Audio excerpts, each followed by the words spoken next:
Malam itu, suara aneh menggema dari puncak Gunung Lawu. Suara aneh itu seperti nafas panjang makhluk raksasa.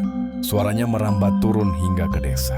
4 anak muda nekat mendaki lewat jalur terlarang, meski peringatan dari warga terus mereka abaikan.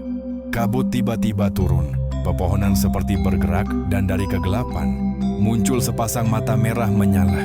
Makhluk itu perlahan muncul dalam bentuk tinggi, hitam dan tubuhnya seperti diselimuti kabut hidup. Akan tetapi, makhluk itu tidak menyerang. Ia hanya menunjuk ke arah bawah gunung, seakan memberi peringatan. Esoknya, tanah longsor besar menimpa jalur yang tadinya akan mereka lewati. Jejak makhluk itu hilang tanpa bekas. Tapi satu hal yang pasti, gunung itu punya penjaganya sendiri. Follow untuk kisah-kisah misteri lainnya. Matur suwun.